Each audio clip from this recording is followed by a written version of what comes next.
Good morning, everyone. Welcome to this edition of Breakfast with the Rabbi. It is a delight to be with you once again.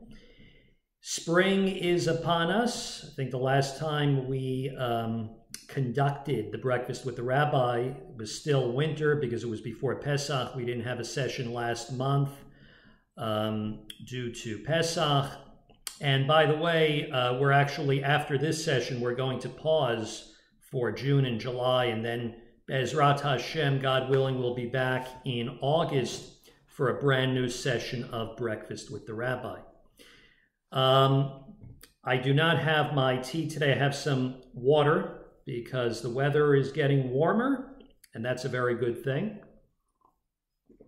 So, since we are talking about the spring season, one thing that is in the air are lots of weddings, which is a very good thing, especially as we're coming out of the pandemic and warmer weather is here. We are all getting ready to celebrate wonderful smachot, wonderful joyous occasions, and of course, the wedding season is upon us, and I always get many questions about wedding practices. I'm going to address some of them today, not all of them. There's definitely going to be a part two because there are so many wedding practices, but I want to go in order. I don't want to do programs that are out of context. So today I'm going to talk about some of the preliminary wedding customs and practices. So let's start with one of them that leads up to the wedding, usually happens about a week before the wedding, and that is called the Auf Ruf, and it means calling up. The Shabbat before a wedding, the Chatan, the groom, is called up to the Torah in shul and given an aliyah at the Torah. And as he descends from the bima, he is showered with candy. We throw candy at him. People, that's right, people throw bags of candy. This is a bag we commonly use here in our congregation. I'll show it to you in just a moment. There are several reasons for this practice. First, in the times of the ancient temple, grooms would enter the courtyard through a special gate, and all who saw grooms entering would pray that the couple will be blessed with children. The custom of throwing bags of candy is based upon the Talmudic account of tossing nuts and toasted wheat at newlyweds. This is in the Talmud in Brachot.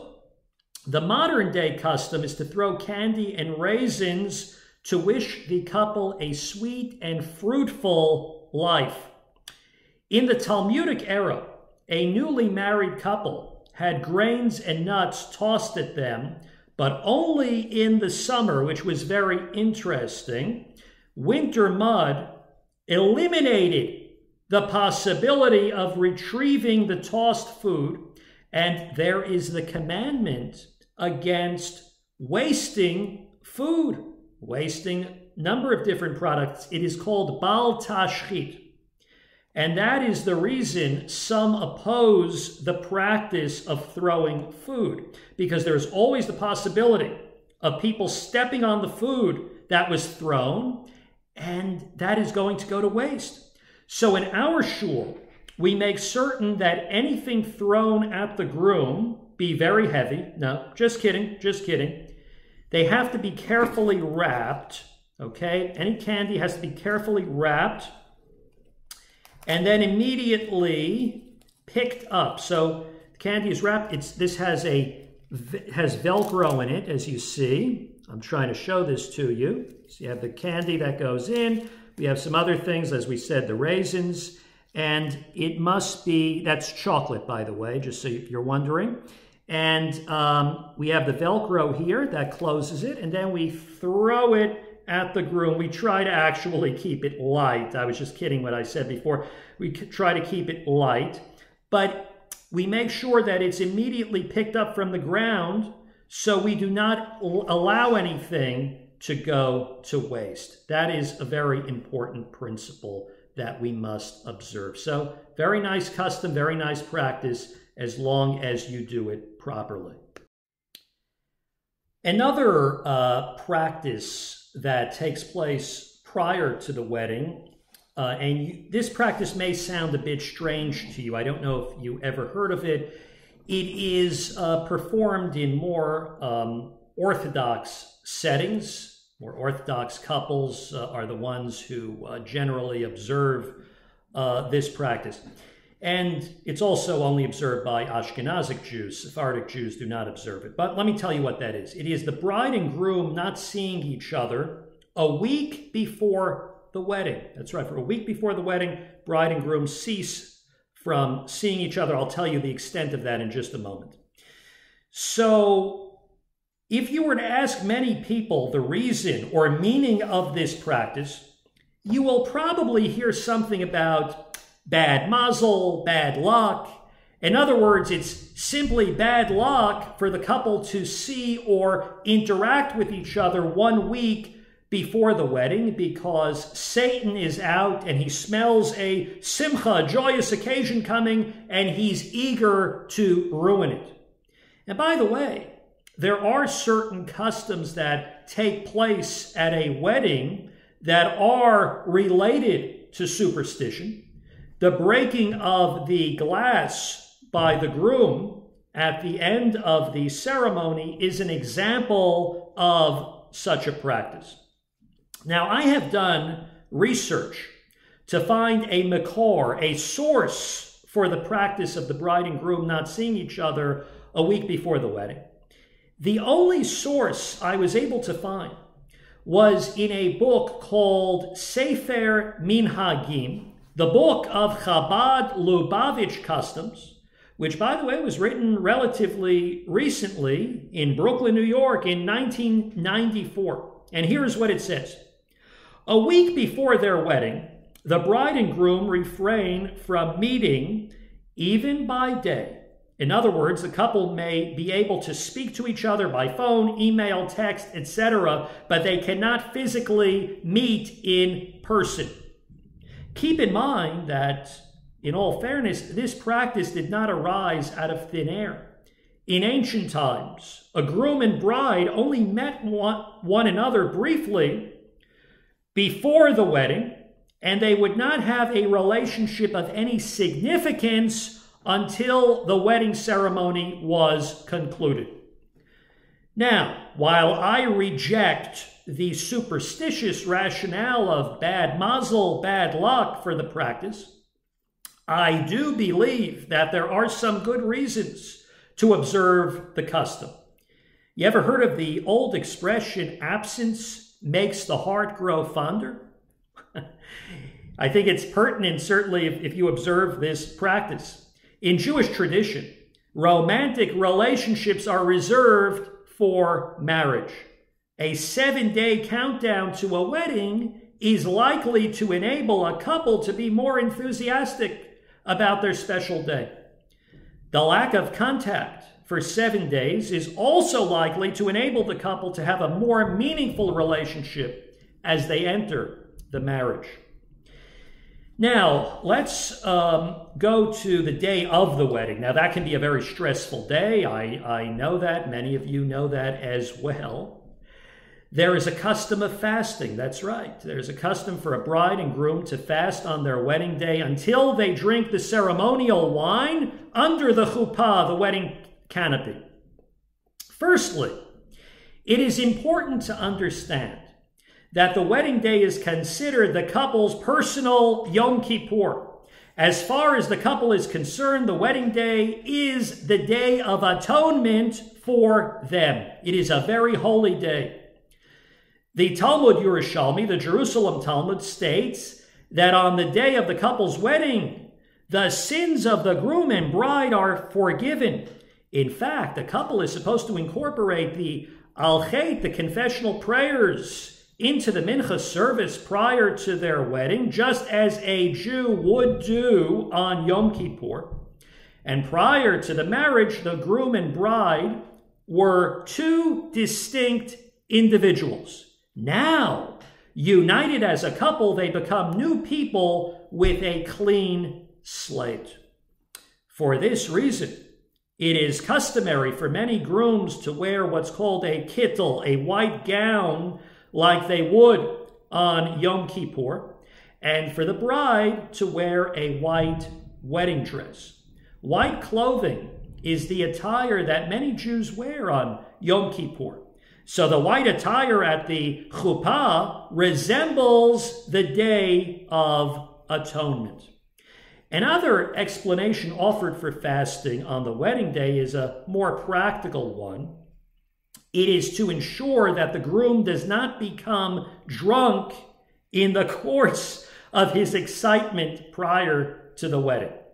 In the event that the groom was drunk during the ceremony, there would be grounds to suggest that he was not fully cognizant of what he was doing, which may render the entire wedding ceremony invalid. My take on this practice is a bit more complex. While fasting on the wedding day is certainly not obligatory, I do believe that the practice is good because it gives expression to a willingness on the part of the couple to live their new life together as serious Jews. By fasting, you are demonstrating that you are prepared to observe even the more difficult components of Jewish life, such as the various fast days that we have in our tradition.